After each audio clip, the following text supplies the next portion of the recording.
Imagine getting engaged, then finding out a week later your future spouse has stage 4 colon cancer. Well, that's exactly what happened to our guest today, Al Falashi. Al is here today to share his story and to tell us how he's honoring his late wife Kate's memory in a very special and meaningful way. Al, thanks so much for being with us. Thank you for having me. Tell me about how your world and your emotions changed after that diagnosis came just a week after your engagement. I can't imagine. I mean, you're coming off the excitement of getting engaged and beginning to plan your wedding and starting to think about when you're going to have kids, and then the needle goes right off the record. So it would have been an unbelievably difficult time, but Kate was unbelievably strong and had hope right from the get-go.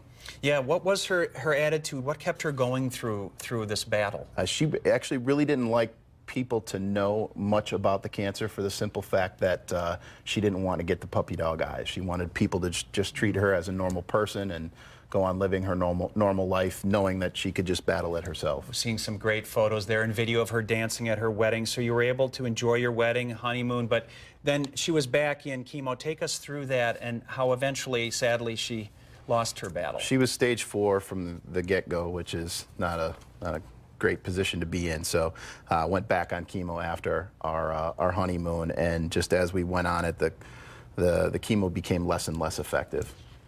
So she died in 2009? 9, yes. Okay. So how have you managed to hold up through all this? That's a terrible thing to go through. How are you doing? I'm doing well. I mean, obviously I miss her, but she was so graceful in her battle that it's kind of hard for me to pout. She wasn't a pouter. Probably wouldn't be real excited if I did. So. I know that she wanted us to continue her legacy and do everything that we could to promote cancer research, which is what gave her hope. Right, and so you're honoring her memory that way, and you've also started this fundraiser. Looks like a great event. It's called Funk Out Cancer, and it's coming up this Saturday at the Barrymore Theater. We're looking at video from a previous event. So your band, you have a band that'll be performing among others.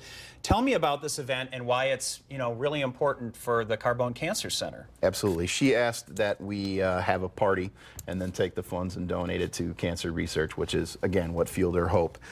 We take these funds and we donate them directly to Dr. Dustin Deming. His line of research shows great promise for not only colon cancer, but other cancers as well. And this money is very, very important because it allows him to generate preliminary data to go out and get big grants. The figure that we use is for every dollar that you donate to an event like Funk Out Cancer, he can then turn into $15 of money for research from some of the larger organizations. Fantastic. And Funk Out Cancer is this Saturday at the Barrymore Theater. You see all the information there. You can go to funkoutcancer.com.